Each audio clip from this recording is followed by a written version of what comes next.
Virtual Racing School was developed to provide support to the next generation of sim racers. No matter if you're a rookie or veteran or what car or track you'll be racing, our goal is to provide training every step of the way.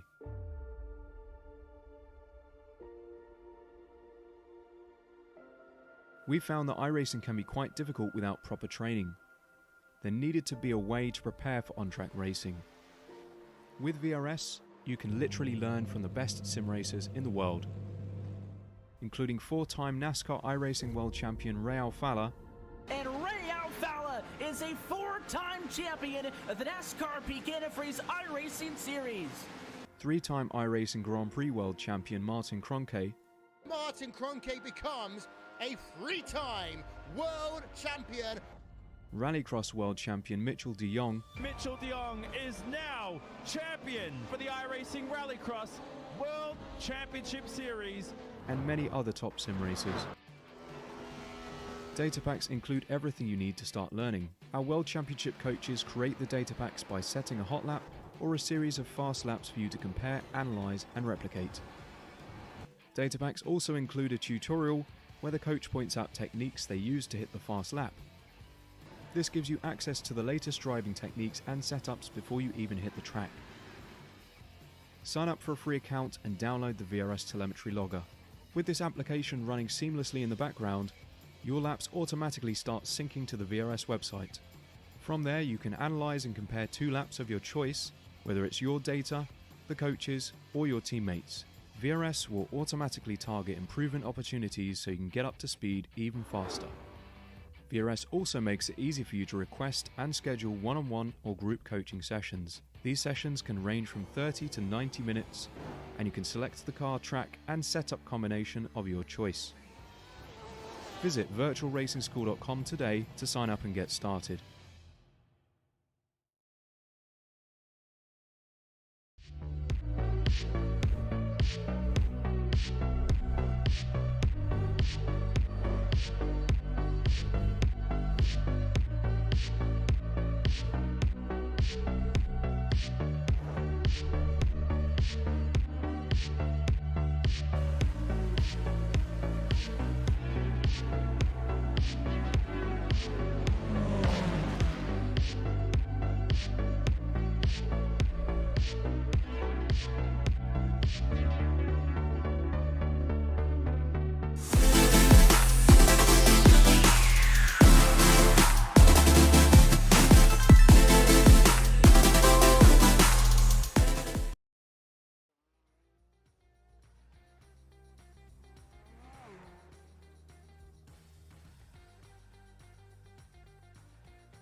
Good evening, iRacers, and welcome to Apex Racing TV's coverage of the FindingSpeed GT3 League. We are here at the historic Nurburgring circuit and the Grand Prix layout for round 4 of the season. And what a great season it's been so far in these GT3 cars. We've been all around the world so far, starting at Road Atlanta, then on to Untitled, back at Road America, and then across back to Europe again. So we've been bouncing between the 2 continents so far, and then for the final round in 2 weeks' time, we'll be taking our one and only trip into the Far East and Suzuka. My name is Lee Thompson, and joining me today on commentary is going to be Dane Baird, with Samuli Kumo looking after everything behind the scenes and the production. Evening, Dane. Like I say, we've seen pretty much a cracker race kind of each round so far. I think we're going to see the same here today at Nurburgring. It should be a circuit that suits these GT3 cars, I think. Yeah, it usually does, the Nurburgring circuit. It's most historically known for the Nordschleife, but we're not going up there this time. We're here at the GP circuit, so what the Formula 1 cars would have used last season. But yeah, it's a very, very good circuit. We've got lots of, quite a few overtaking opportunities throughout the circuit. The cars can run pretty close together throughout this circuit, so hopefully we get another good race. As you said, we've had 3 pretty good races so far in this season, but definitely getting to crunch time in the championship. Just this round and the final round in 2 weeks at Suzuka left to go, so the drivers really do want to be getting some good points here today. Yeah, it's going to be pretty critical, I suspect, for some of the drivers at the top of their respective classes to really make sure, like you say, they get a solid result and give themselves a chance to to get the position that they want in the final standings of the championship, like you say. So as you can see on screen at the minute, the timer ticking away in the top left-hand corner, and coming up to the last 5 minutes of the drivers' practice session here at Nurburgring. And possibly, Dane, there could be a slight upset on the cards, because after the first hour and a half of practice, we're currently seeing a Pro Silver driver topping the standings, Scott Rister, done a cracking job so far, 1/10 up on our kind of perpetual series leader for the season, Tom Dadswell, back in second. Rister had a good outing last time out, finished 6th overall, 3rd in class. We're going to have to wait and see whether he can pull out that sort of time, a 1:54.8 in qualifying or not. Yeah, definitely the first time that we've seen a Pro Silver driver up at the very top, beating all of the golds and the rest of his Pro Silver compatriots. But it's definitely going to be interesting qualifying, because we've got a large spread in the field, not just in times but in classes, because we've got, as you can see, Erden in 6th overall but 1st in Pro Bronze, and is ahead of all but 2 of the Pro Silver drivers, and only behind 3 of the Pro Gold as well. So up there near the top, again, quite a few Pro Bronze and Pro Silver drivers spread throughout the field. You've got some Pro Golds in the midfield of the field. You've got Jensen Adriansen's in 4th in Pro Gold, but pretty far down the order in terms of overall position. And this is only practice. We'll see what they can do in qualifying, whether the Pro Bronze drivers and the Pro Silver drivers will be able to match the Pro Golds in 1 lap pace when they've only got a few minutes to do so. But it's not looking fantastic for some of the Pro Gold drivers. They are well within that Pro Bronze and Pro Silver range at the moment. Yeah, no, definitely interesting for sure. It could get a little bit messy out there if this is kind of how qualifying turns out as well. So if you're new to the series, or just to remind you otherwise, here we've got a 20-minute qualifying session coming up after this. It will be open qualifying, so just like there are now, they'll be kind of fighting over a bit of space on track, trying to find their gap there, a bit of breathing space to get that kind of one critical lap in to get their best possible starting position then for the race.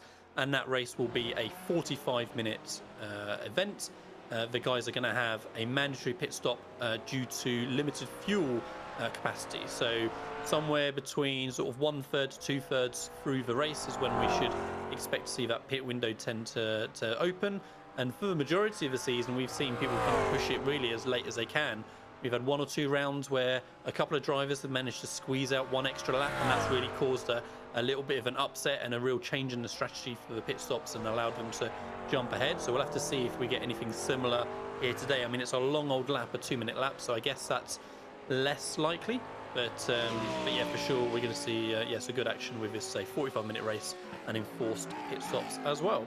Right, whilst we're counting down to these last few minutes of practice, let's have a quick look at the championship standings, and we'll start off with the Pro Gold category. So yeah, as you've heard us mention already, we've got the Pro Gold, the Pro Silver and the Pro Bronze classes. So we can see that Tom Dadswell is at the top of the Pro Gold class at the minute. He's had an absolutely dominant season so far in this FindingSpeed league. Yeah, 83 points overall. But to be fair, with the point system as it is, Yusi Kataya isn't a million miles away, 72 points in 2nd place. Then we've got Jensen Edgensons in 3rd, Mikko Malkavara in 4th, Stephen Broomfield 5th, Roman Kubin in 6th, Dominicus Yevsea in 7th, Billy Fletcher 8th, Ryan Walker in 9th, Russell Barnes in 10th. Do we see Russell in the session today? I don't think so. So he told us a couple of weeks ago he was suffering with an injury, and yeah, I don't see him in a session, so I think he's unfortunately not with us still. Russell Barnes, the series organizer, he is Mr. FindingSpeed.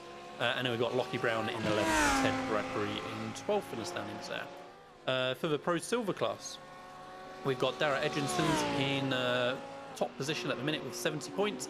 But we can see, just as it was last week, in fact, it's super close still in this Pro Silver class. So Tom Brown then just 2 points behind, and still Stin Van Neeren, another equal 2nd, but kind of 3rd on countback.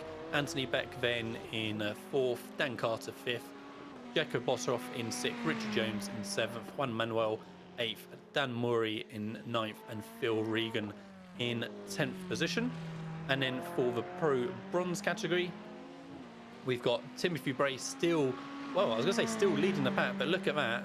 Top 3 drivers all on exactly the same points, 67 points for the three of them. So Sim3, if memory serves, had a tough week out there last round, so he needs to try and improve again and get a bank of points in to try and cement that position at the top.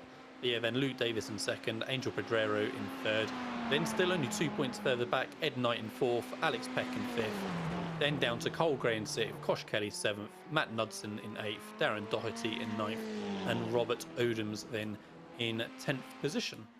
And then we've also got the Teams Championship running as well. We can see that at the minute, Indy Autosport have got a slim lead there, just 2 points over Race Gear. A little bit of breathing space enter, Altitude Esports back in third, Ignium Motorsport fourth, and Ignium Motorsport Spark in fifth position. So, yeah, so that is the point standings out there. But actually, perhaps I see now in the text chat, Dane, as I was reading out, perhaps we had an error with the points there, so we'll revisit that in just a moment, perhaps in the middle of qualifying, so apologies for that. Yeah, it looks like maybe last week's points before the third round of the season might have snuck in there. So we'll see what we can do about that as practice ticks over to an end. And it is still Rister up at the top, so Pro Silver leading the field. We'll see if he can manage to do that again in qualifying as the drivers launch onto the track, and instantly most of the field is going to try and get out as soon as possible, give themselves the most time possible to get out into some clear air and get some good laps under their belts. It's definitely going to be crucial to get maybe not the draft so much as we saw last time out at Road America, where it was very draft heavy. The drivers that were getting a good distance away from other cars were really had a massive advantage.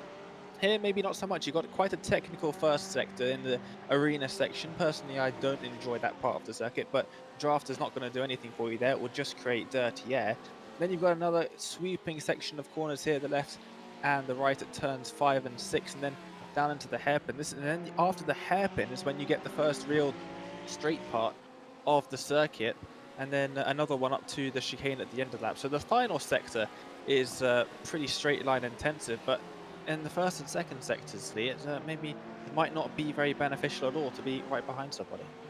No, it's going to be tricky. I think the guys are going to want to try and find their space, aren't they? It's like I say, it's that balance between do you capture the draft or do you not? But I think really you want to try and find your bit of clear space. Maybe you'll be lucky at the end and get a little bit of toe to the finish line, and that's probably going to be your best bet, unless of course you're working in tandem with a teammate and you can organise things a little bit better. But I'd say 33 cars out on track. They've got a decent amount of time, 20-minute session, so we'll see who can find that space out there. The drivers are going to be coming towards the line to start their first flying laps now, so we'll really get a chance to see who's going to get right up to the top on the first time of asking. It looks like Tom Daswell might be the first person out on the circuit in his Porsche 911 GT3R. As he crosses the line to start his first flying lap, we'll see what he can do. Yeah, absolutely. Like I say, Tom Dadswell been dominant so far this season. They were scraping just under the 1 minute 55s in practice for their quickest time. So we'll have to see what they have here as well, and we'll go from there. We should be able to get those championship points clarified soon. Just a little bit of fiddling in the background just to make sure we've got that all sorted, and then we'll confirm those shortly. The drivers seem to be leaving pretty big gaps between themselves. I think they know that following someone closely through this part of the circuit is definitely not going to be helping them. And yeah, quite big gaps being left by all of the drivers. I don't see too many drivers out on track close to each other much at all. Pretty much a second gap or more being left between almost every single driver out on track at the moment. This is Dave Erden, was at the top of Pro Bronze standings, up in 6th overall through practice, as you remember. The Swiss driver looking to try and keep that consistency going and get onto Pro Bronze pole at least in this qualifying session. They're around about halfway through their first flying laps at the moment. We'll see when Tom Dadswell gets across the line what his lap time is going to be looking like. He's nearing the end of his lap at the moment. Only a few meters, a few hundred meters, I should say, left in his lap. And Scott Rister pretty close to the line as well. So we'll see when they cross the line. Are they going to get close to their practice times?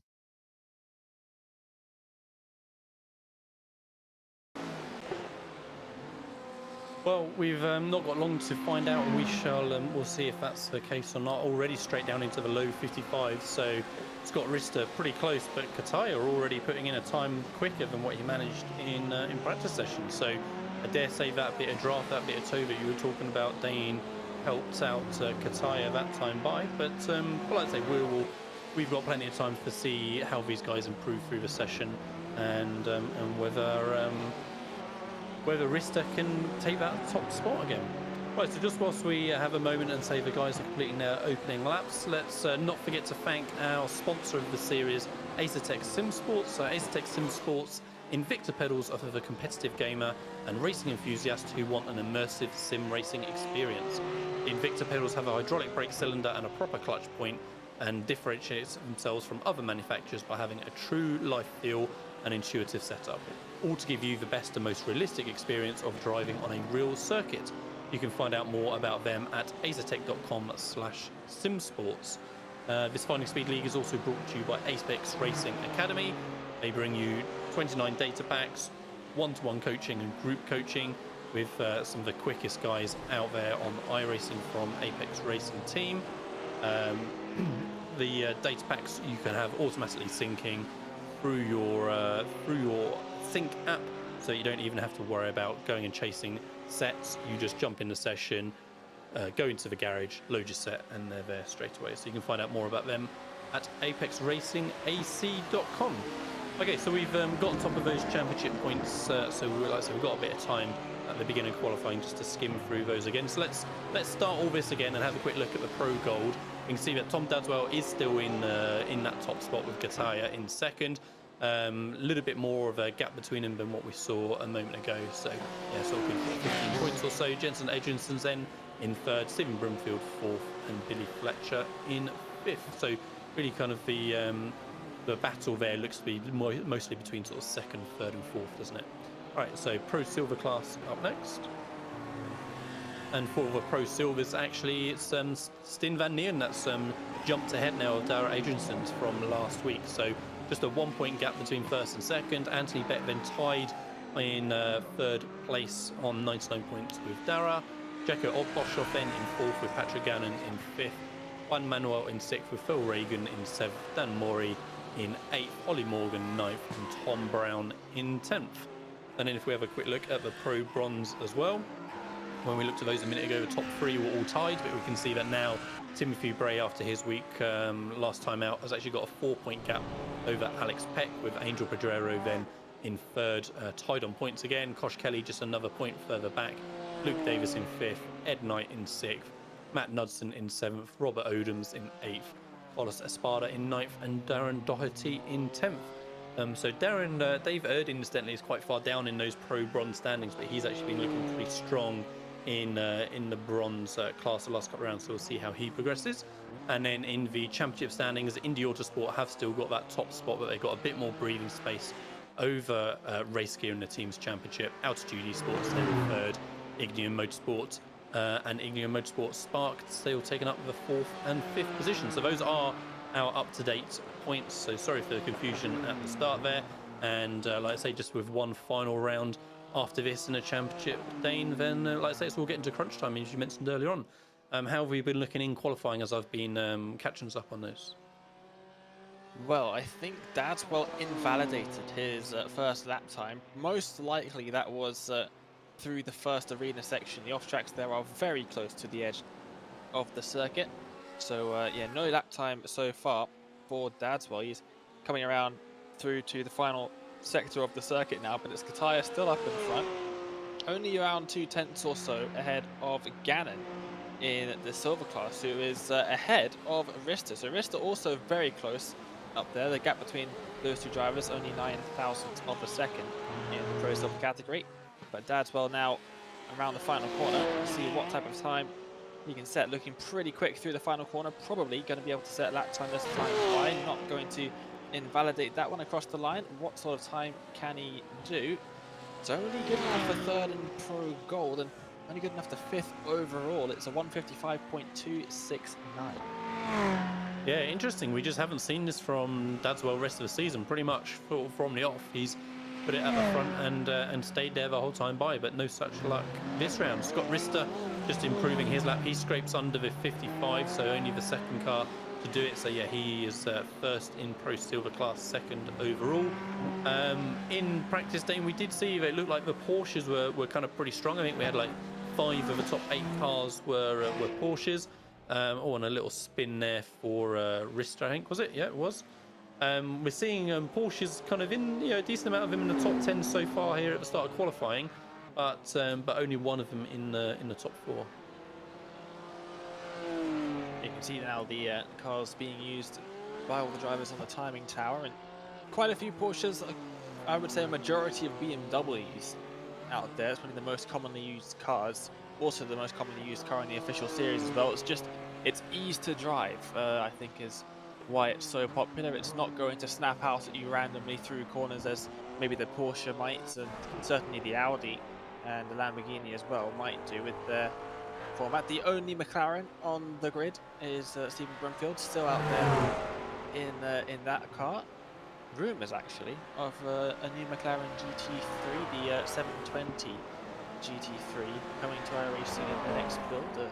Still very much rumours. I've heard a couple of people talking about that though, so maybe this pretty outdated McLaren GT3, the MB412C, might not be on the roster for too much longer. It's qualifying now halfway through, and it's still Kataya up at the top.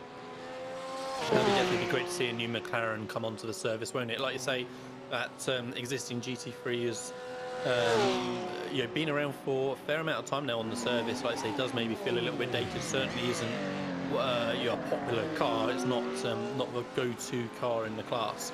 And so yeah, great if that strong relationship between McLaren and iRacing does continue, and we get that added to the service. Hopefully we might get more from them in the future with the different activities that McLaren have got going on. All right, let's have a quick look at how sort of the top 10 positions or so are looking at the minute in qualifying. So Kataya still got this 1/10 gap over Scott Rister, but looking very comfortable in his lead in the gold class at the minute, because Patrick Gannon then is the next car up after Rister, also in the Pro Silver class. Jensen Edginson then is the first of the Pro Gold, so that's a good 3.5 tenths off of Kataya. Tom Dadswell then in fifth overall with Mika Makavara in 6th, Alan Carraget 7th, Anthony Beck 8th, Unmal Kalaya in 9th, and Luke Davis 10th. So Luke currently the top of those Pro Bronze runners. So yeah, kind of really interesting, Dane, that we've got these 2 Pro Silver cars of Rister and Gannon, who we have seen pretty strong kind of last time out. They were running at the top of Silver. Sitting currently ahead of 2nd, 3rd, 4th in Pro Gold. Obviously not the easiest circuit that they visited this season so far. None of the circuits have been particularly easy for the drivers, I don't think. Starting off at Road Atlanta, of course, not the easiest circuit with the S's at the beginning of that very tricky section of circuit there. Nurburgring, no different. Very tricky first sector.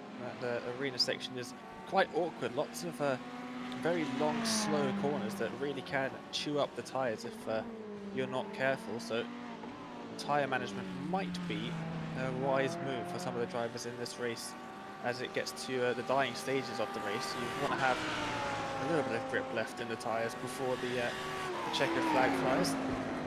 But yeah, I think drivers will have to watch out for that heading into this race. And we're now watching the one of the sole Audis. I think there might be a second Audi. I think he might be the only Audi though of Gannon.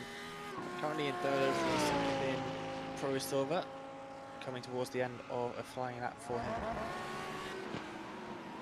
Yeah, let's say we'll see how Gannon does. We can see from the colour charts at the bottom showing the sector times that he had a personal best in the first sector, then a fastest overall in the second, but then didn't even get PBs in the 3rd or 4th. And we can see that black line ticking away as he comes to the end of the 5th sector at the start finish line, and he bails out just as he gets there because he knows it wasn't good enough, 4/10 off that time by.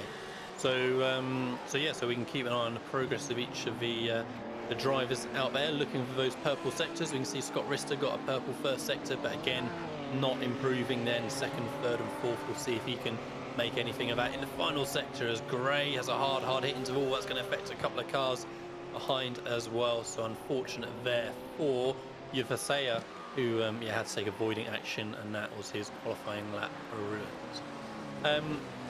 Yeah, I was just going to say a moment ago, Dane, Nurburgring I kind of like as a circuit to kind of the GP layout, that is, to like watch racing, and I think it provides some good action. I've never been a massive fan of driving it, you know.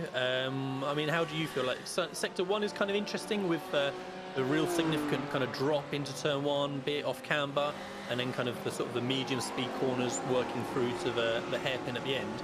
But otherwise then it's just kind of the Mickey Mouse chicane at the end, a couple of kind of flat sort of corners towards the back end of the circuit as well. Never a huge fan myself for driving. What about you? Yeah, no, me neither. I've not had the best of luck racing here either. In a lot of different series, never had success at Nurburgring, except for one IGPS race in my first month of being on the service, and it was because I was the only person out on the track. I didn't understand how races went official. I was like, oh, this is free I rating, safety rating. No, it was not.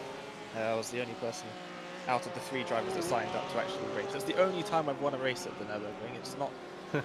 I've not had the best of luck here, and not a circuit that I enjoy driving. The Nordschleife, fantastic favorite circuit on the sim, easily. No, not the GP circuit. It's the arena section really ruins it for me, actually. Like the first part of the circuit, the layout that skips the arena circuit, I'll happily drive for a bit, but that first sector is it's not great for me. No, I think Kataya up there is finding it pretty great. He's just improved by another 10th over his already provisional pole position that he had. So he's got almost 2 tenths now over Rista. So he's feeling pretty happy with things, as Gannon was looking to put in a quicker time, I thought, but didn't quite improve that time by.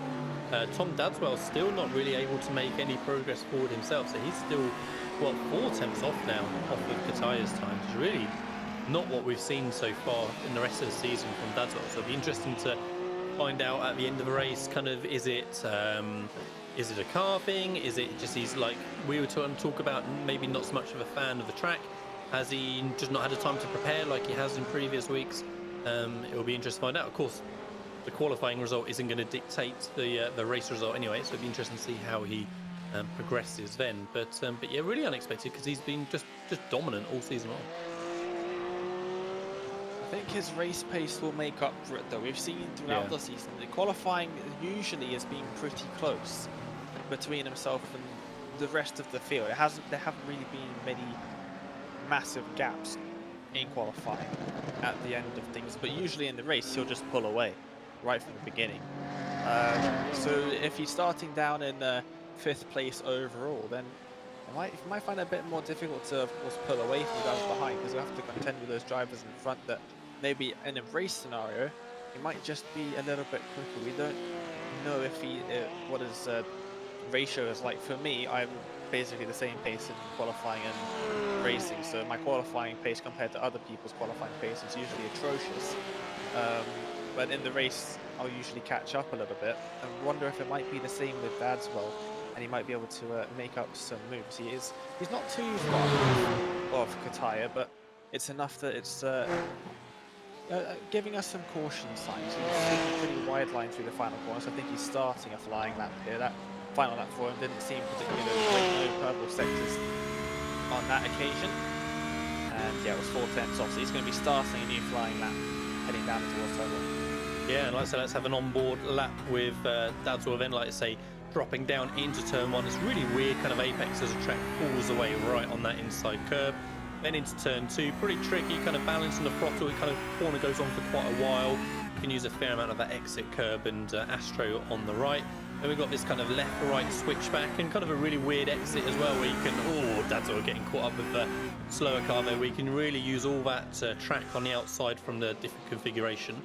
But yeah, this time I won't get to see how Dadwell was able to complete that lap, because yeah, absolutely scuppered on his lap, and you can see how pleased perhaps he is about that. Let's say he's got a long race ahead of him, 45 minutes to go.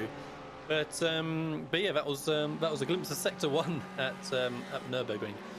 Whilst we've been focusing on events at the very front a little bit, I think, unless Dane mentioned it and I missed it, I think we missed that Timothy Bray has jumped to the top of Pro Bronze. I'm pretty sure I saw kind of Luke Davis there last time we checked in, with Cole Gray right behind him. So yeah, good job from them too. 8th, 9th overall, first and second in the Pro Bronze class.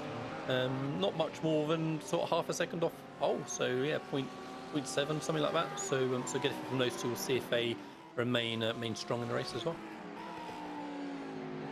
Yep, up in the top 10 of things for the couple of the Pro Bronze drivers there, and I think both get pushed down a bit as Beck crosses the line up into 4th in Pro Silver, 8th overall, but Bray and Gray still in the top 10 in that overall standings. We are right at the end of qualifying, so drivers are, if they're on their final lap, then they will be able to finish it if things go the same way that they've done for the rest of the season. But as I mentioned last week, in Road America, very inconsistent iRacing is with timings of that nature. Across the 20-minute mark, the checkered flag is out. We'll see if the drivers get kicked off the circuit, or if they're going to be able to finish their lap times. It looks like they're actually going to get to finish them, which is good. So any drivers currently on a fast lap will be able to come across the line and finish. Do we have any drivers that are coming towards the line that might be improving, is the question. I'm seeing a whole lot of yellow on the sectors.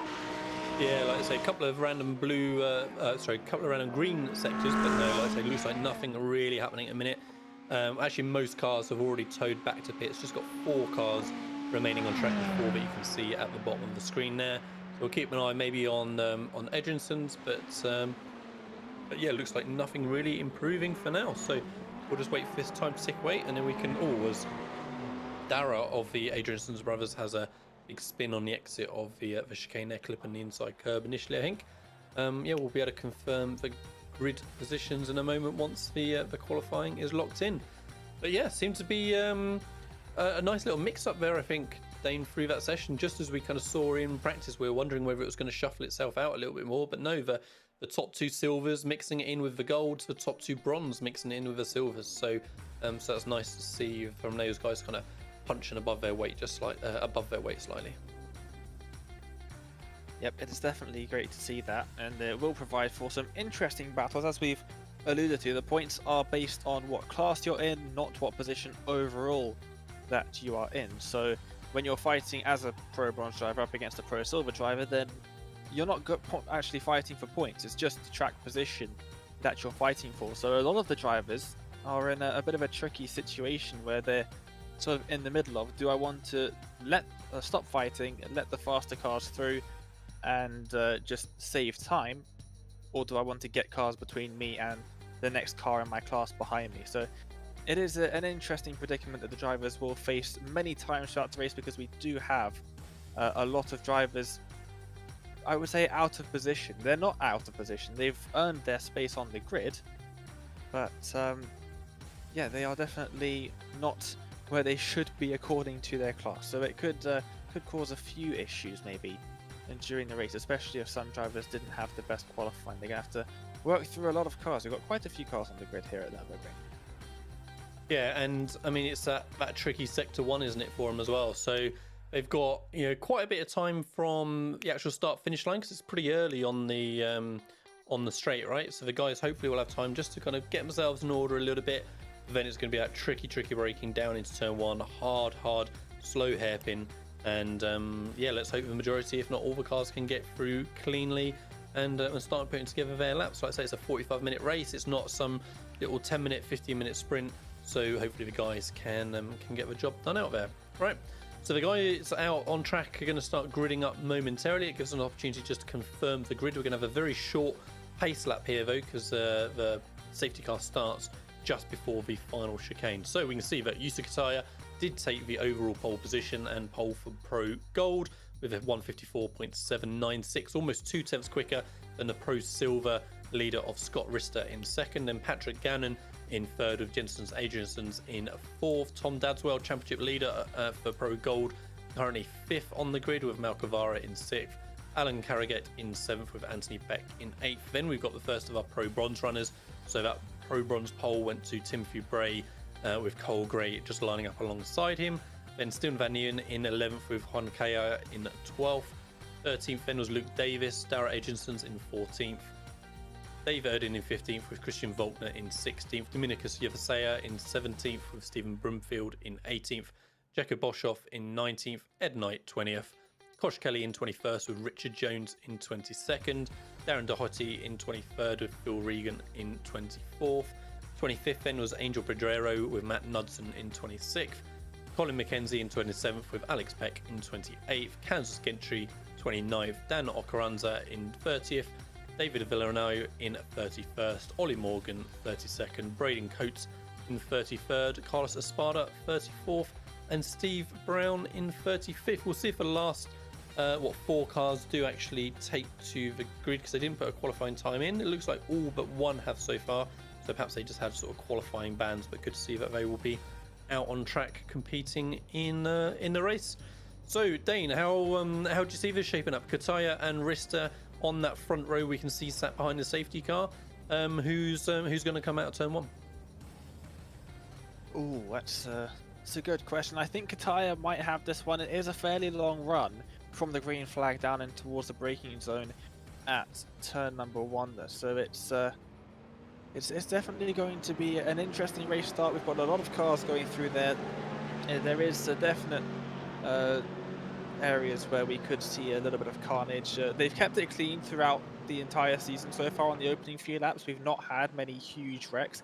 At the beginning of races, we had that one at Hungaroring right at the beginning before they even reached the start-finish line. It was coming around the final corner. Similar situation here at Nurburgring. You've got the final corner almost identical. It's a pretty long hairpin-like corner, and the green flag is going to come out very close to that corner. So hopefully we don't get any carnage, but they're about to go on underway. Yeah, let's see how early Kataya goes. He goes straight out the corner, in fact, Dane. So green and green, they're off and away. Kataya's got a jump. Rister slotting in behind. Adrianson and Gannon side by side. So Adrianson's already gained a spot over Gannon, and Dadswell dropping back a spot to Malcavara. So they're going to be challenging into turn one. Who's latest on the brakes? Dadswell goes fairly deep in the background. Clean up ahead, it looks like. First half dozen cars getting through pretty cleanly. Seems like a good start, Dane. I do see a bit of movement in the timing screen though. Volkner going backwards, there he is, I think stationary. And Yevasea as well. Problem for Anthony Beck as well, now falling down the order. So he's got tangled up in turn 2 or turn 3, I think. At the very, very front though, Kataya still in lead, but Edginson's jumped up into second.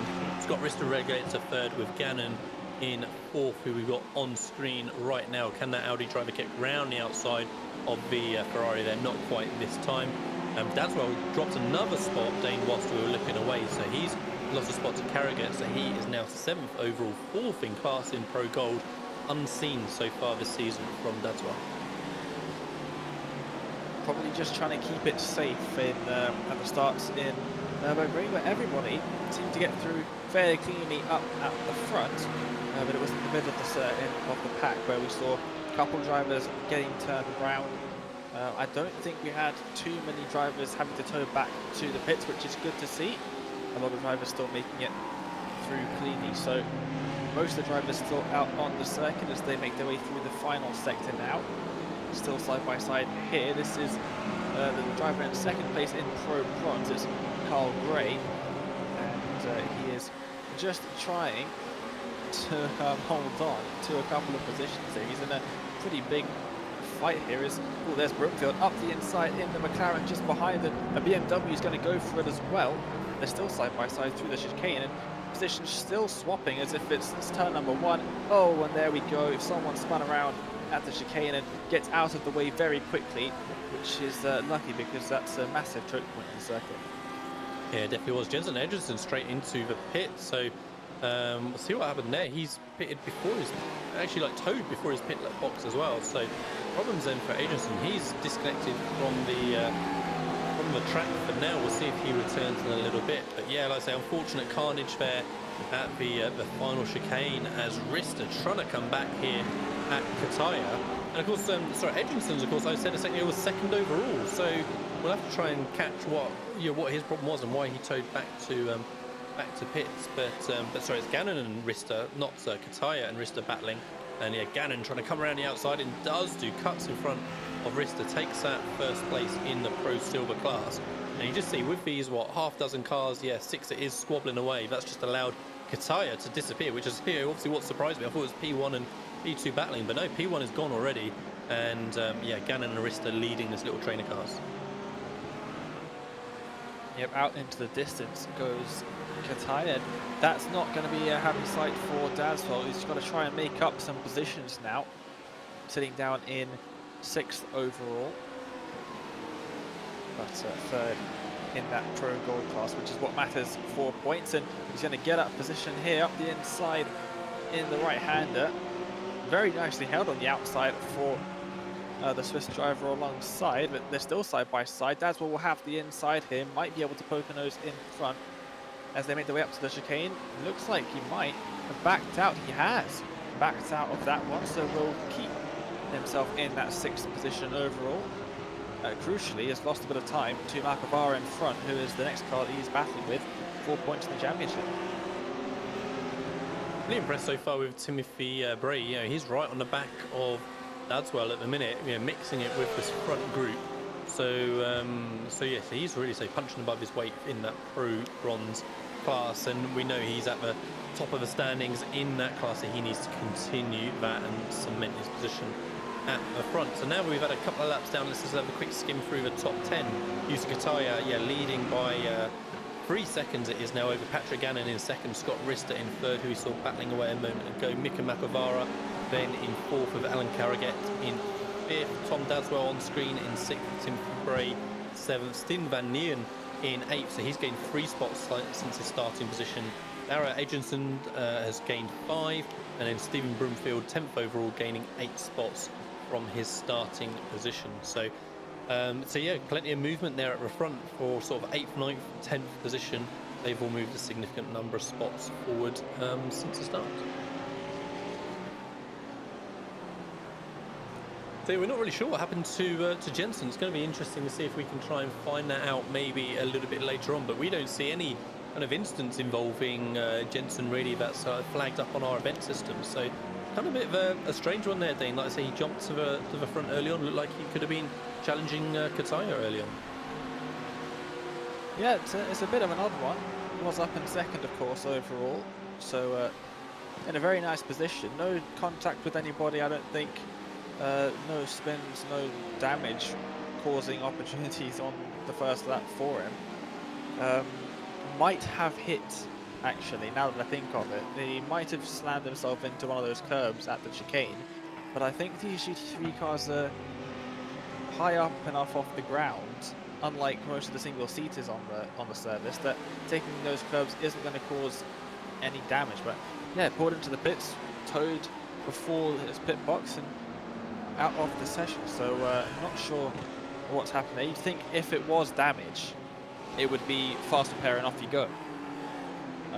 But no, straight out of the session. So maybe something outside of iRacing that's happened there, as Dadswell is slow and dropping down the field. What has happened here? Maybe a slowdown from the chicane.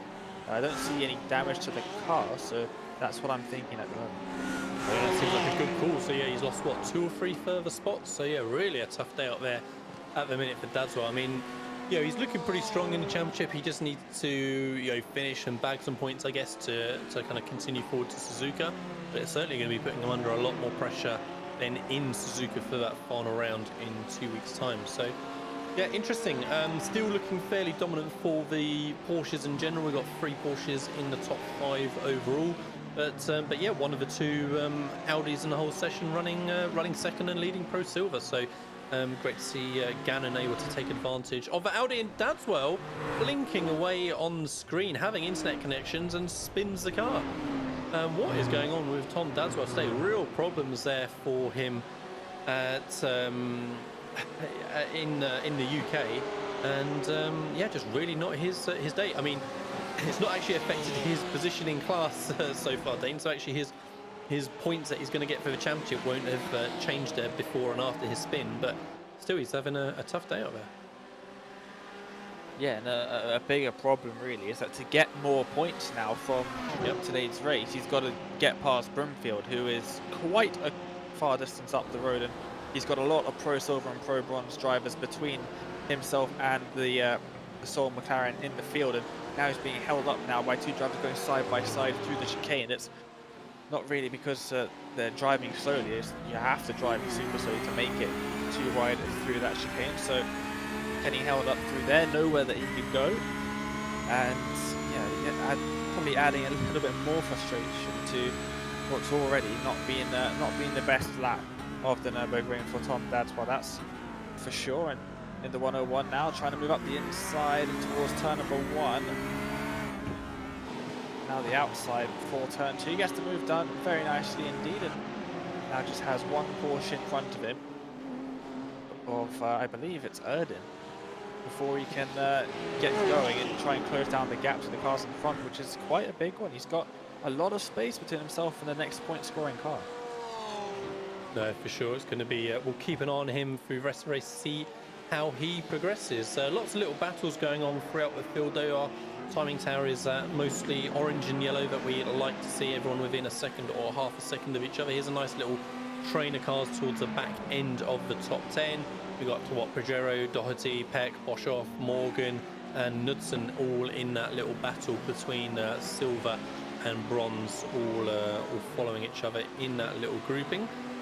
We can see the field spread rather is starting to come in a little bit into play. We've got a few different little groups that we can see in that track map. Kataya out on his own as we saw, and it's what, second to fifth, then have a little group, then like 6th to 8th a little group, and then kind of more from there. So we've got these little kind of groupings of like 4, 5, 6 cars each, yeah, all in their own little individual trains. We'll see if any can sort of pull themselves towards the next one, or if any fall back, and just how the strategies and battles are going to develop as we start getting towards pit windows not very long as well.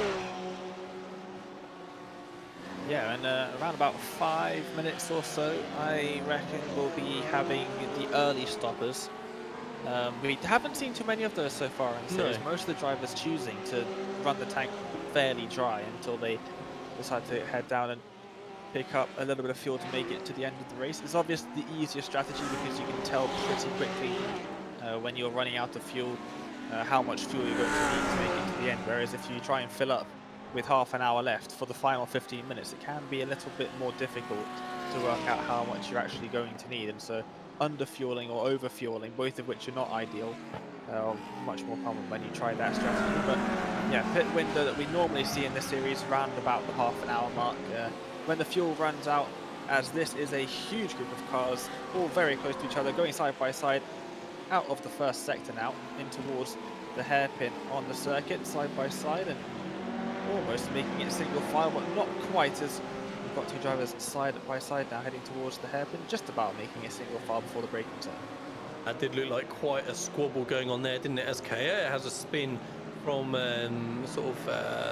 midway down the teen positions, and he's going to find himself right in this group that we were just watching a second ago. So now here's Kaya, that's leading the group, followed by Pajero, Doherty, Boschoff, Peck, Morgan and Knudsen. So all of a sudden that's had an extra car added, and a move going on here down the inside between Boschoff and Doherty it was, but Boschoff just backed out in the end. But I think Morgan there having a little look at Peck as well, just behind, but again he can't quite get that move done this time by. So we've now got two teammates at the front of this little group as well, for Kaya and Pedrero for the Nitro Racing team. So we'll see if they can try and work together a little bit, maybe try and pull away from this absolute kind of madness that's happening in that little group there. But at the minute it looks like Kaya's just gapping Pedrero, and Pedrero's going to be defending hard into turn 1, I suspect. Misses the apex completely as well there, Dane. So Pedrero really, really struggling. Got Doherty all over the back of him now, and yeah, Pedrero goes straight to the inside as he needs to, defending hard. Slamming the door shut up against the pit wall now, seeing can he hold on to it down the inside in towards turn 1. The cutback could be on for the 21 Ferrari on the outside. No, and actually up the inside, now to the outside, it goes Boshoff in the Lamborghini all the way around the outside at turn 2. Can't quite make that one work. Also going for the switchback and now sends it up the inside almost in towards turn 3, but backs out of that one. That was into the vortex of danger, as the SCC regulations say. And yeah, that gap was always closing.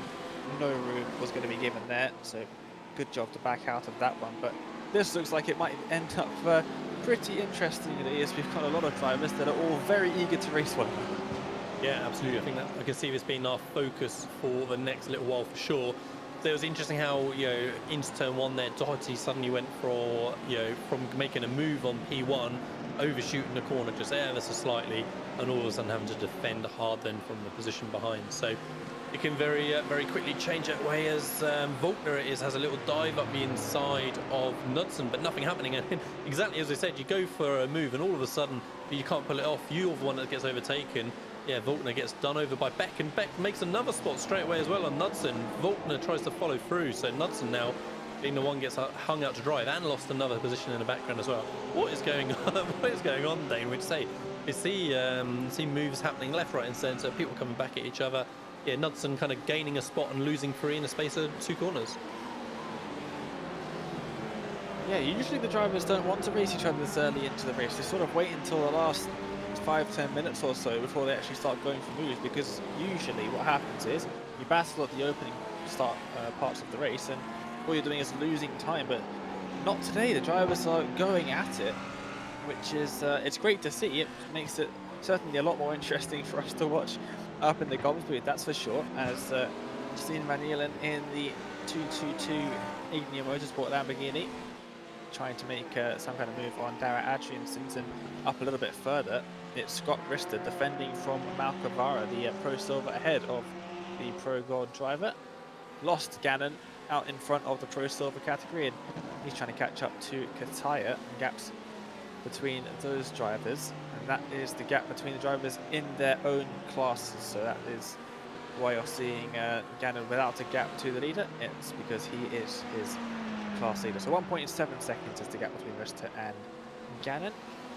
Slowly extending that gap as well as Gannon. So the Audi treating him nicely around here so far. No, definitely, like I say, he's wheeling that round pretty consistently and very, very quickly as well.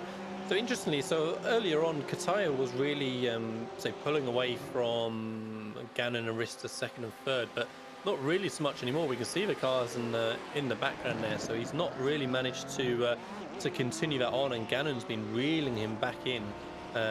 Rieland's last lap, sorry, start that again. Gannon's last lap, sorry, was half a second quicker than Kataya, and all of a sudden I look away and another second has gone.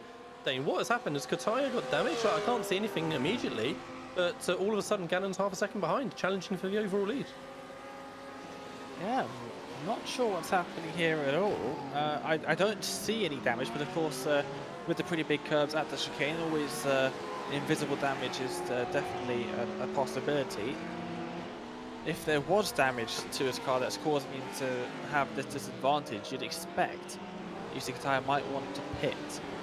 Then again, that would probably put him into a massive field of cars behind, so it also might not want him to make him want to pit this early into the race. But yeah, I'm not too sure what's happened. Maybe just thinking, well, my main championship contender is in 4th position in class, pretty far down the field, not likely at all to catch up to me, and the drivers behind me, directly behind me, are not fighting with me for points. I might as well just relax a bit and try not to make mistakes rather than try and go flat out. That could be an option, but yeah, it's very odd that Gannon has caught right up to the back of Kataya, especially considering the gap that Kataya was able to pull at the start of the race. Yeah, like I say, I think as you said, he must have some kind of damage. I mean, say curb strikes certainly can be an issue at the chicane. If that's the case, that's super unfortunate, and we wonder if it was maybe a similar problem for Jensen Edginson's earlier on as well. Who knows? But yeah, Kataya under a lot of pressure from Gannon if these guys do start squabbling, and of course that's going to allow Rister just a second and a half further back. We can see in the background there in the silver Ferrari, to pull himself to this battle as well, and all of a sudden make it a 3-car train, and Malcavara in 4th will try and do the same. So we definitely need to keep a close eye on this battle at the front, as Gannon completely underneath the rear wing of Kataya there through the final corner. Let's see what kind of drive they get off of the corner. Can Gannon get pulled up in that draft and up and alongside into turn 1? Doesn't look like he's got a leg, so I'm not really seeing like damage for Kataya in terms of top speed. Dane, I mean, it looked fine, and Gannon had the draft as well. Yeah, so not damaged then maybe for him, but still very odd that he would let Gannon close the gap like that. Maybe Gannon's found some pace after getting out of the battle between himself and second in Pro Silver. Brista just behind. We'll have to wait and see really if Kataya continues to drop back, or if he can maintain the lead of the race. So Gannon very close behind in second, and Brista looking at the gap between them and Rista, because if Gannon's getting held up by Kataya, the gap between them and Rista would decrease. So that might be an indication, but it did look like Gannon couldn't get past Kataya. No, it did, like I say, for sure. I mean, yeah, Kataya just doesn't seem to quite have the pace at the minute. So last time by, he was the slowest of the top 5. So it doesn't necessarily look like just that Gannon is sort of lightning quick. Yeah, like Kataya just hasn't quite got the pace at the minute. And if he wants to challenge for the Pro Gold Championship, he's currently, you know, second in that class. He needs to take full advantage of Dadswell having this bad day. Currently 4th in class, as you said. So he needs to ensure that Malcavara in second, say just a couple of spots further back, second in Pro Gold class. We can see him in the back there in the red and black car as well. He needs to make sure that Malcavara doesn't get a sniff of pushing by and costing him some critical points. Yeah, keeping ahead of Malcavara is definitely the priority for Kataya at the moment, as we near 20 minutes into the race, almost at the halfway distance, and drivers still battling it out on the circuit, especially in that midfield section where we've seen quite a lot of drivers very close together. Dadswell is trying to catch up to the drivers in front. Done a pretty good job actually of making his way through early pit stop. Pro Bronze and Pro Silver drivers. Yeah, into the pits pretty early. The first scheduled pit stop, I would say, out of anyone near the front of the field. So this is certainly an interesting tactic just before half race distance, and he's decided that he's had enough of the traffic and he wants to try and get out of it. That's exactly it, isn't it? I think he feels he should be running at the front. Really, we've seen it the rest of the season. So yeah, see if he can find himself some clear air and have another go. Knudsen and Mackenzie also just coming into pits just behind Steve Brown as well. So we'll kind of keep half an eye on when Knudsen comes out later on, because we know he was involved in that huge battle at the front. I'm seeing a gap just of 2.5 tenths as well between Kataya and Gannon briefly as they headed down through the hairpin at the bottom of the circuit. So that's really going to be one to keep an eye on. And Dadswell has found himself a nice bit of clean track. Dane, look at that. He's got a huge amount of space in front of him, a good couple of corners before he gets to the next, what looks like a Pro Bronze drive. Yes, it is Orkanza. And yeah, this is an opportunity now for, if Dadswell has got more pace in the car, him to try and put that in and see how far forward he can claw himself. But he's got a lot of work to do still. Yep, and around about 10 minutes until the other drivers that were around him also go down into the pit lane. So he doesn't have 25 minutes to catch up the gap and try and gain positions on the drivers that were in front of him when he pitted. He's got around about 9 minutes. So it's a bit of a tricky situation for him, but yeah, like you said, loads of space out there for him. Going through turn 1, the next car was going through turn 4, so basically the entire arena section he's got before the next car. See how much of that he can try and make up over the next 5 laps or so, as drivers starting to make their way across the line up at the front to start lap number 12. And oh, that's a bit wide for the BMW of Phil Reagan. He's going to get passed by Calleja. I thought he might have gone down to the pits, but no, chooses to stay out and go around the final one. Yeah, like I say, yeah, Reagan having a little bit of a tough time that time by. Nobody else immediately coming into pits. Right as I say that, Angel Pedrero does indeed dive into the pits from his 7th position in the bronze class. And again, we'll kind of keep an eye on where he comes out in relation to Knudsen, because we know they were hard at it just a moment ago. But yeah, no no flood of other pit stops yet. It seems we just have these couple of guys coming in early.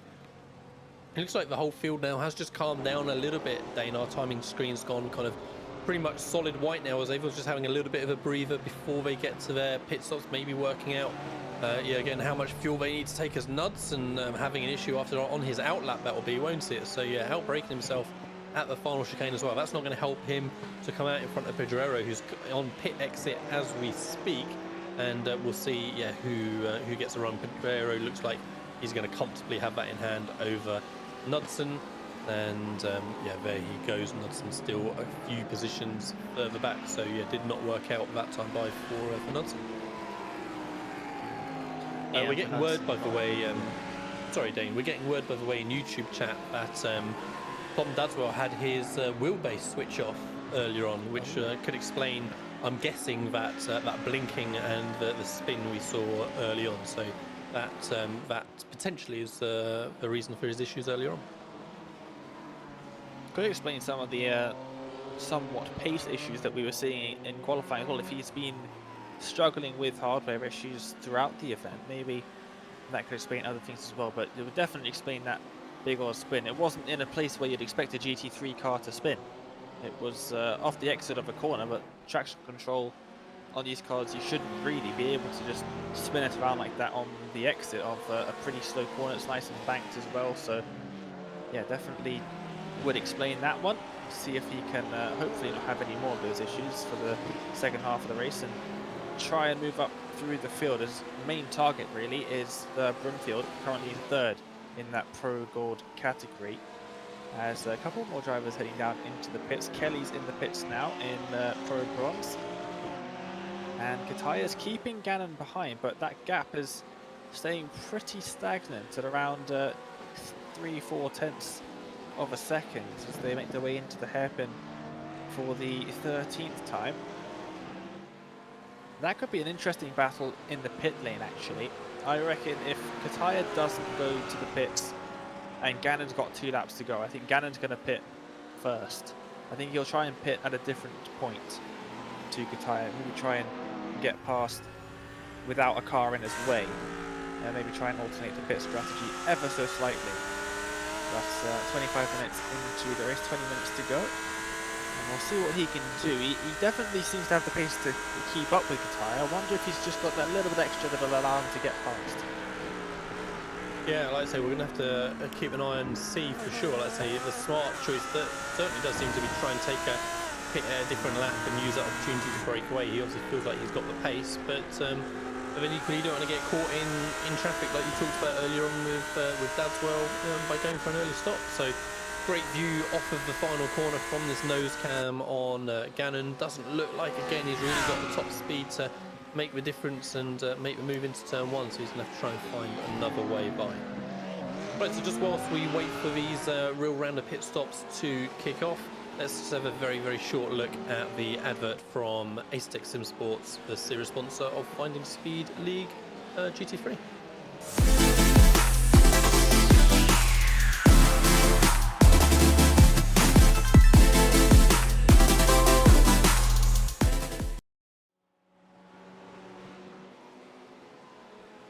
And so, yeah, thanks again to Asetek SimSports for their title sponsorship of the series. Just to remind you, Asetek SimSports Invicta pedals are for the competitive gamer and racing enthusiast who want an immersive sim racing experience. The Invicta pedals have a hydraulic brake cylinder, a proper clutch point, and differentiate from other manufacturers by having a true life feel and intuitive setup, all to give you the best and most realistic racing experience of driving on a real circuit. You can find out more about them at www.asetek.com/simsports. So thank you again to them. Gannon still pressuring hard the whole time on Kataya, this time by Dane, but like I say, he's just not really able to do anything about that sort of 2.5-3 tenth gap at all. Is it that he can't get past, or is it that he's not trying to get past? I mean, it is a different tricky lines one. of things, isn't he? He kind of feels like he's moving around. He's his best opportunity. Maybe just trying to pressure into a mistake there. It looked like he was going to send it up the inside, but then of course didn't. Through the chicane. Looks like Rista. Is that Rista just behind that's caught right up here? Yeah, to this group of cars, so It could have a three-way battle for the leads. Bit of a gap behind to Malkovara as well, so Kataya will like to see that. A couple more drivers coming out of the pits now as well. I think I just saw a Lamborghini coming out of the pit exit. But Gannon might just be saving tyres, saving fuel as well. That actually could be crucial for Gannon whilst he's behind Kataya. Save the fuel, get a shorter pit stop, get in front for the final 10 minutes of the race. So lots of different things could be happening. It's one of the things that you just have to look out for when you've got these pit strategies. What is going through the mind of that Audi driver? We've got a bunch of different things that could be happening. Is it pace or is it saving resources? And that could be crucial heading into the pit stops. In possibly the next time by will be the final lap of this first stint for the drivers. It's definitely going to be interesting when they finally make their way down into the pit lane. Yeah, for sure. As we can see, the rear brakes of Kataya glowing on the approach to the hairpin that time by getting them really working, as he's trying to keep that pace up still. He was a 10th quicker last time by than Gannon, but Rista was 3/4 tenths quicker in that third place. That's what's allowed him to claw his way up into this battle and make it that 3-car train that you said about a minute ago. Just a very quick check-in for Pro Bronze as well. So Timothy Bray still leading the Pro Bronze class in that 6th position overall, with a comfortable gap over Cole Gray then in 2nd Pro Bronze, 10th overall. There's a good sort of, where are we at? 6-7 seconds? Yeah, 7-second gap between Bray and Carl Gray in 2nd. So yeah, Timothy Bray doing a good job. 1/10 gap at the front. I'm seeing on a timing screen Kataya and Gannon. Kataya goes into pits, as does Rista. So right at the point where Gannon got right up on the rear wing of Kataya was when Kataya was the one to blink, jumped into pit lane. Really interesting that Rista's followed, but not Gannon. So can Gannon show his pace now and put in, if he's got the fuel for it, 1 or 2 more laps at half a second quicker, second quicker, or is Rista going to get kind of towed along by Kataya and come out in front? We'll have to wait and see. Timothy Bray from the Pro Bronze lead coming in as well, as does Cole Gray, Ed Knight, Manuel Calleja. So yeah, a few half dozen cars coming in this time by. And Kataya comes out just ahead of Rista still, so they line astern as they were. They've got a little bit of traffic. Rista stopped, Dane. Rista stopped in the background, and he's towed back to pit lane. What happened there? Maybe he didn't get fuel or something random like that. Like he kind of he got out of just to the entrance of the track and just stopped dead, and now he's left the session. Out of the session. I think what's happened there is someone took tyres maybe and didn't take fuel. That's my guess. That's a really weird fuel thing to happen. Yeah, no fuel. How has Shocking. that happened? This reminds me of last year's Daytona 24 Hours. I think with Williams Esports, one of the bigger teams in that race, pitted, took tyres, driver swap, and no fuel, came out the pits and just had to stop after what, 10 meters or so. That's insane. Why was he stopped for so long then? Was it tyres? It's odd that it was the same amount of time if it was tyres. Exactly. It's really weird that he left his pit stall at exactly the same moment, right? So I mean, I can't imagine that it's just kind of by default the tyres take longer than the fuel, because I feel like we'd see a bit more mixture then of people maybe not taking 4 tyres or taking no tyres and trying to get out a bit quicker with the short fueling. So interesting. We'll have to try and dig around and see if we can find some more information there. But real shame for Rista. He was looking super strong all night long, quickest in practice. Gannon obviously we see in pit lane now, so we need to keep an eye on where he's going to come out in relation to Kataya. I was about to say before Rista stopped that it looked like Kataya was going to have a little bit of traffic on him in that outlap, so we'll have to just see how that pans out. Everybody now coming into pit lane, Dane, so this looks like to be the last lap that they can get on the fuel. There was Kataya just for a moment coming out the final corner. Here he is coming over the start-finish line. Where is Gannon? Gannon's still coming out just now. Malkovara jumps Gannon. Gannon's still stationary. Problems for Gannon. Malkovara's the one that's jumped ahead. Dane, he's gone from, 4th overall to 1st all of a sudden. And Gannon's just sat there stationary. Big problems. Two different cars at the front having huge issues in pit lane. That's also a weird one. I've got no idea what's happening here. Maybe he forgot to change the fuel amount and iRacing has decided, yes, let's give him 120 litres of fuel for the final 15 minutes of the race. I honestly have no idea what could have happened. Now, finally, into the pit exit.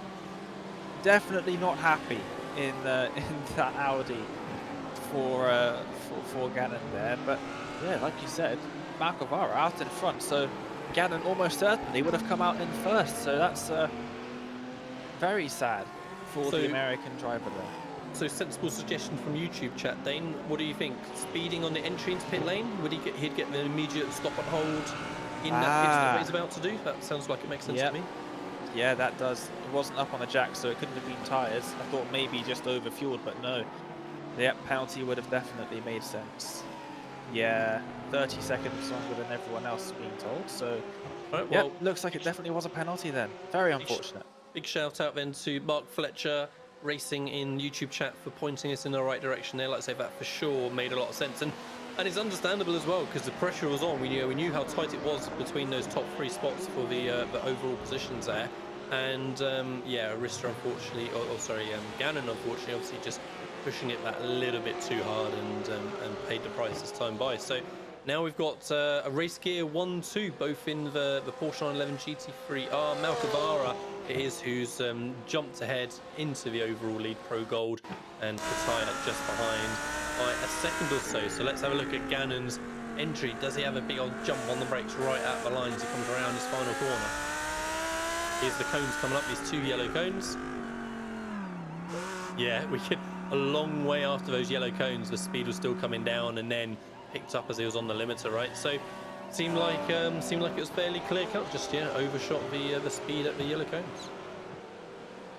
Yeah, massive mistake there from Gannon there. But now here's an interesting thought. 10 minutes to go. Malkovara in front, Kataya in second, fighting for the championship. Teammates. Are we going to see some level of team orders here to get Kataya the race win and a good point haul over Dadswell when they are fighting for the championship heading to the final round in 2 weeks' time? I mean, that seems like the sensible thing, right? Like I say, Kataya is really in the hunt there at the front. Malkovara kind of really isn't. When are they going to look to do it? How obvious are they going to make it? You don't want to be kind of lifting at the finish line and letting your teammate by. You want to try and be a bit more kind of gamesmanship about it maybe. But yeah, at the minute, that certainly looks like the option that they need to take. They know that Dadswell's having a tough time. He's still 4th overall, but much closer now. Sorry, not 4th overall. Dadswell was 4th in the Pro Gold class, but much closer to 3rd now, Steve Broomfield. Kataya, if he wants to a chance at winning the championship next time out at Suzuka, he's got to get maximum points, surely.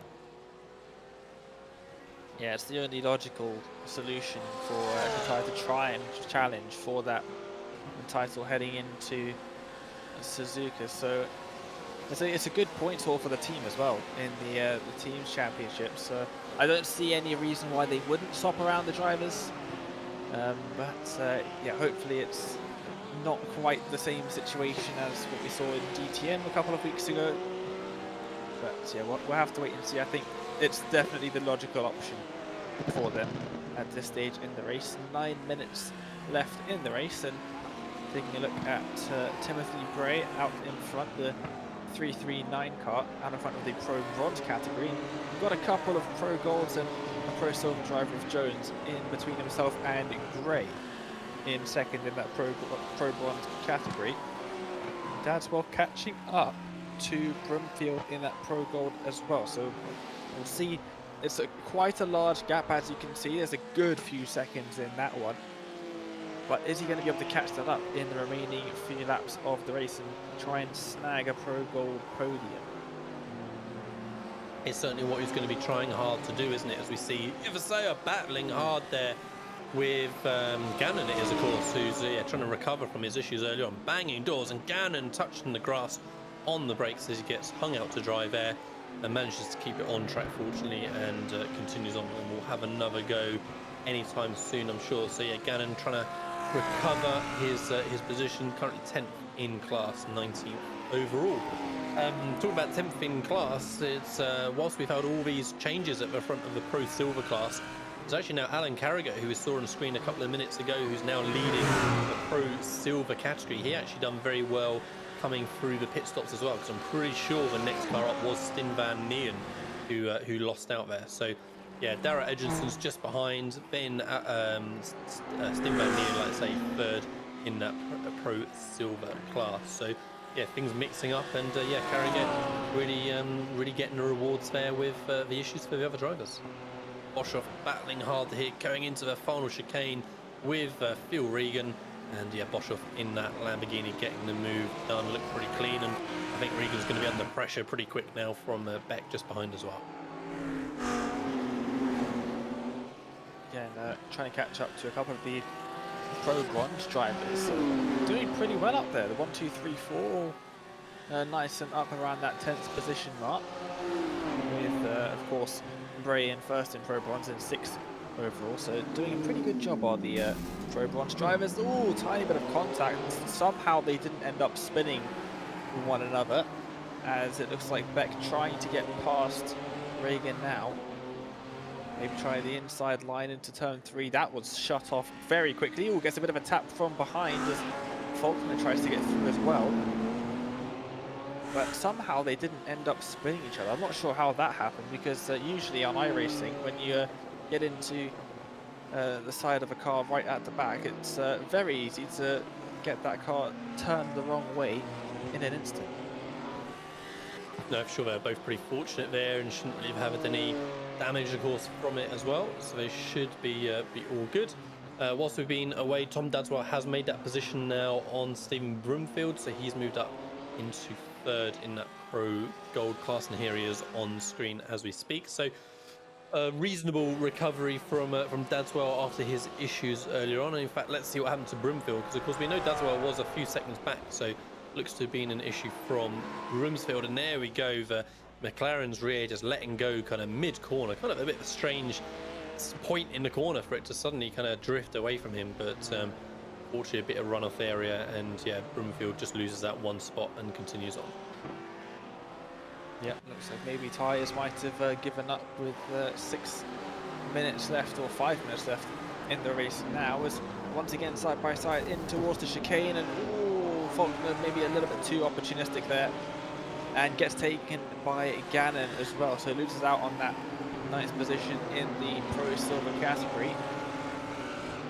And yeah, maybe just should have waited behind for him rather than trying to go around the outside there. That gap was always disappearing very quickly.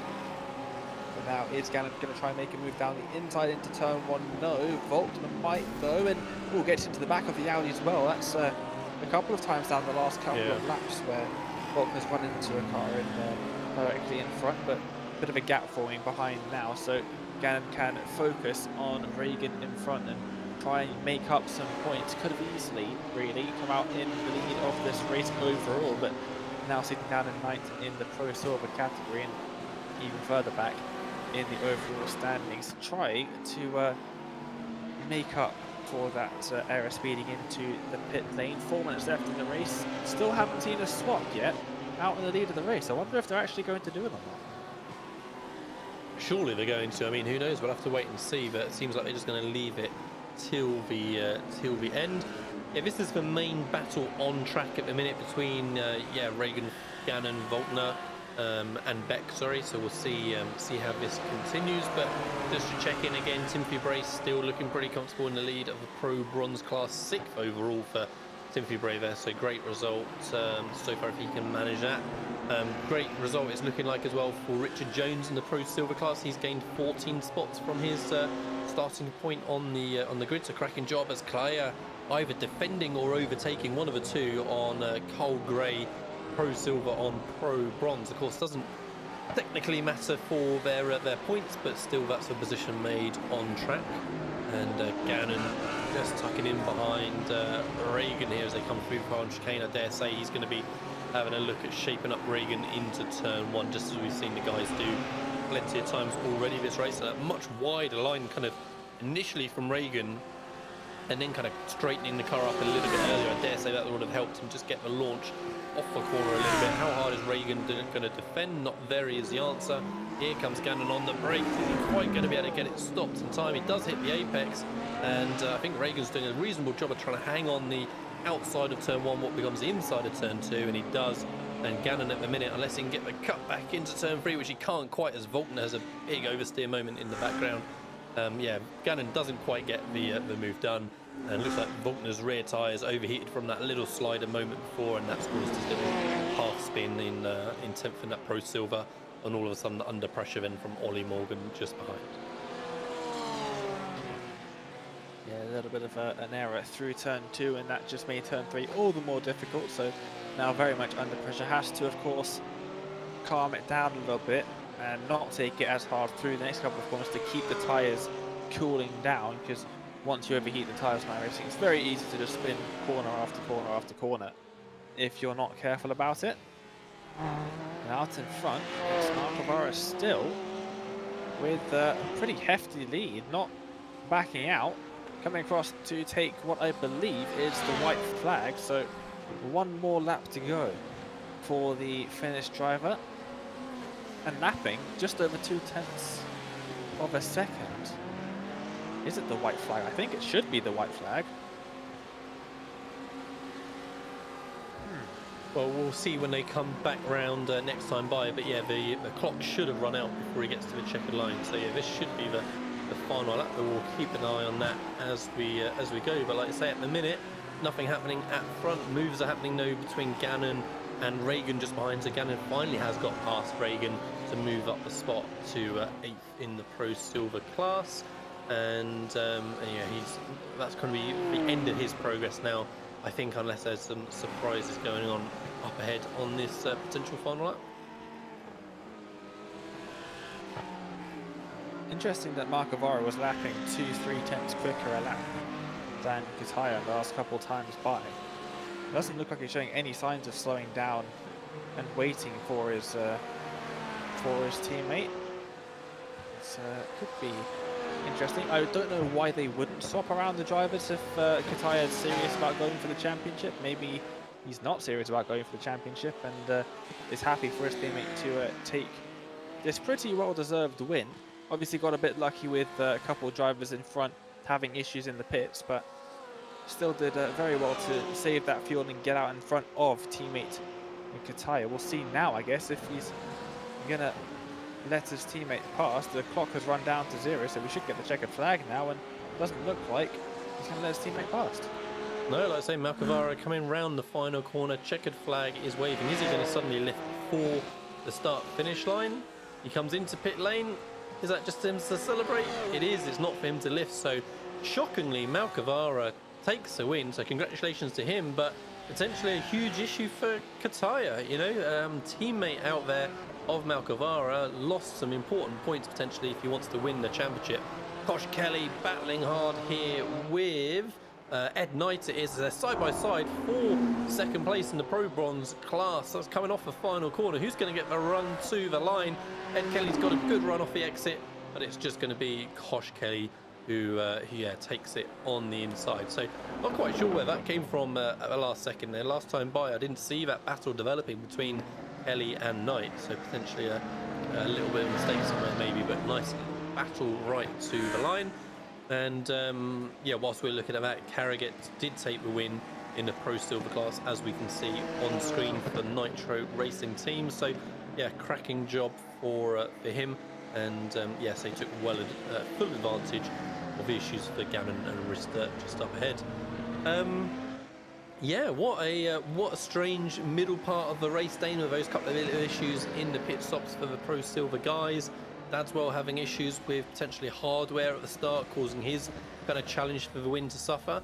And in the end, we just didn't see kind of what we expected between the two race gear teams. Markovara holding on to the win over Kataya, the championship challenger.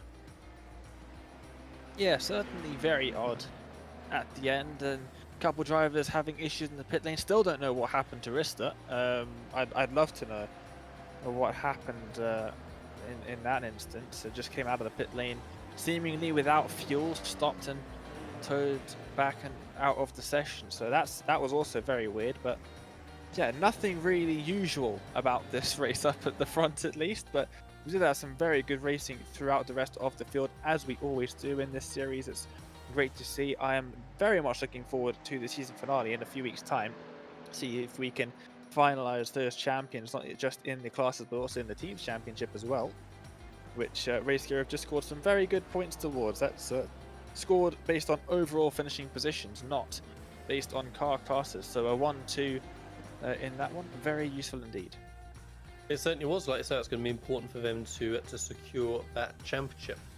Right, so now that the race has now officially finished, the last cars are across the line, let's have a quick confirmation of those race results. We can see Mika Makavara did take the win by 1.459 seconds over Jussi Kataya in second. Tom Dadswell recovering to that third place. Impressive that he only finished 14 seconds down after all that, Dane. So showed that he certainly did have the pace kind of midway onwards. Steve Runfield then in fourth.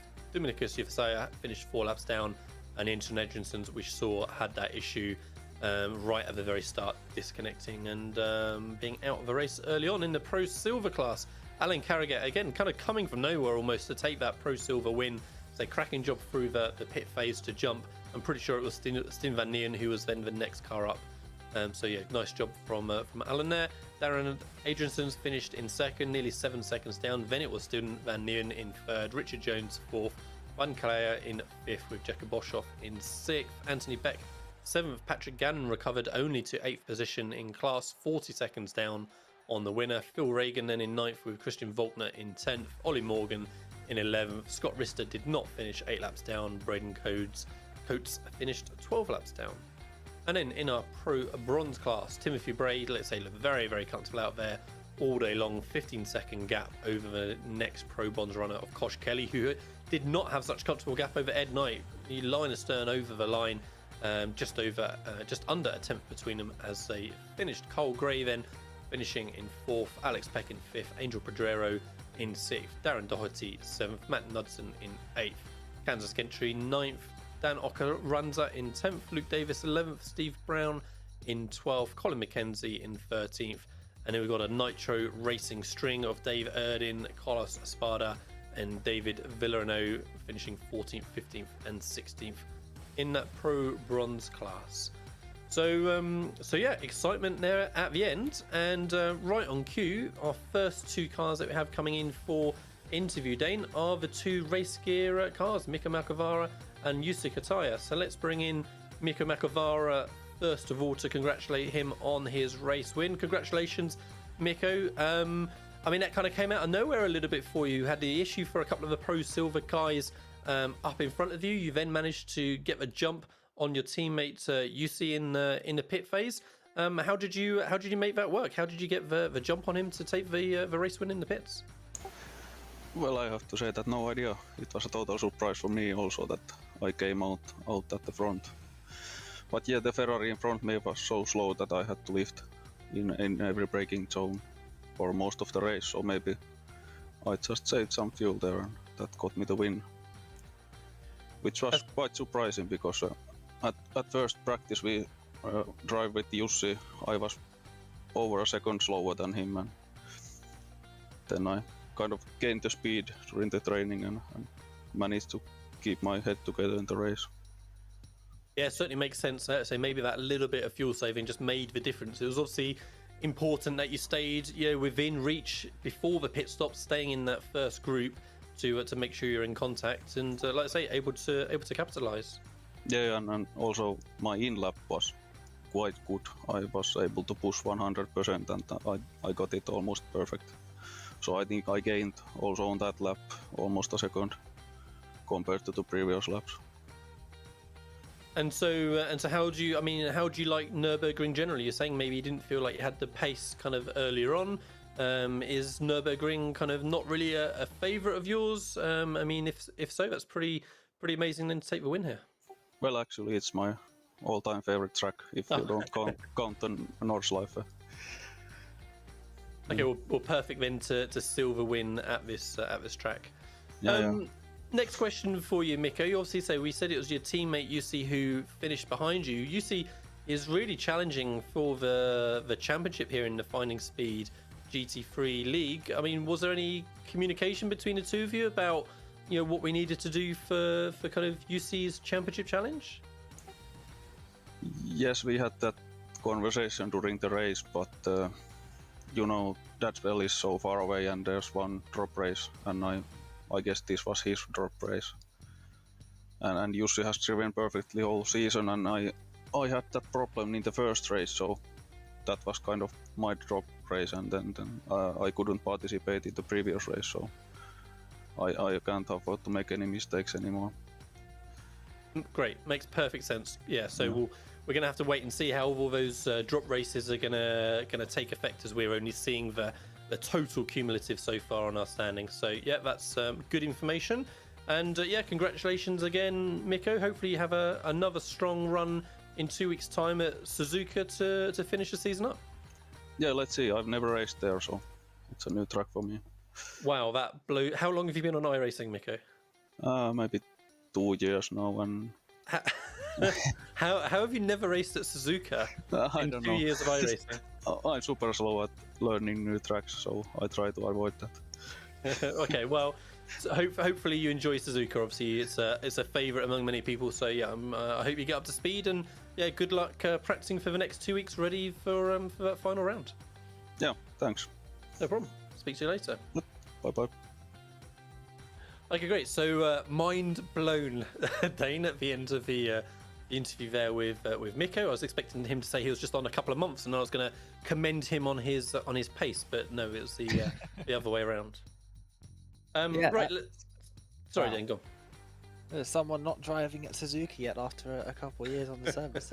Yeah. Mind blowing is definitely the correct word there. Let's have a word then with second place driver. Then UC Guitar joins us now. Congratulations on that second place. You led most of the race, but you had pressure behind throughout. You managed to build up a gap through the first couple of laps, but then lost it fairly quickly afterwards. Was there a problem with the car, or were you just not feeling the need to push too hard? No, I took a slowdown in the Schumacher SS and had to give away the gap I had to Patrick, and that's pretty much it. Okay, that makes a lot more sense than the wild theories that Lee and I were coming up with in the comms booth, at least. After that, you couldn't really gap him again. You managed to do that at the beginning of the race, but then he kept right on your tail up until the pit stop. So you pitted a lap early. Is that because everyone else behind was saving fuel, or did you just pit early because you felt like it? I think I could have gone one more lap, but obviously after the slowdown, I think I cooked the fronts, and after that I just didn't have any pace anymore, and then obviously I pitted to cool the tires down a little bit, and unfortunately I took I don't know, maybe 5 liters too much fuel, and that's how Mikko got past. But I think Mikko had more pace today and took better care of his car definitely today. So.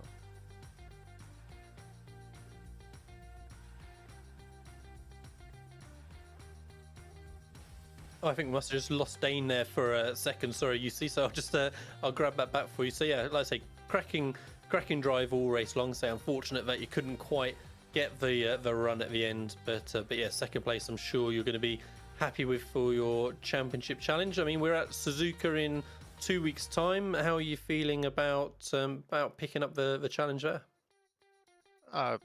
Like every race, I'm gonna bring whatever I got, and let's see how far that takes me. Yeah, well, hopefully it will be pretty fast. That'll be good to see in 2 weeks' time. UC, thank you very much for your time. Good to get a little bit of inside info as to what was happening in your race, and yeah, good luck for Suzuka in 2 weeks. Thanks, guys. Okay, great. So that will conclude our penultimate broadcast of this season 3 of the FindingSpeed GT3 League. So we've had a cracker every race, something kind of new every race, and certainly we had that this time out with those issues at the front of the field in pit lane. Really kind of kept us on our toes there. So don't miss the coverage again, like I said, in 2 weeks' time from Suzuka. We've obviously got the clocks changing around the world, kind of tomorrow for the UK and Europe, and next week for the US. So FindingSpeed will be at the same local UK time, which will mean it will be 1 hour later GMT. So still 8:30 UK time. Back here 2 weeks time for Suzuka. I've been Lee Thompson looking after your commentary alongside Dane Baird and Samuli Kumo running on the production, and we shall see you all in those 2 weeks. Bye bye.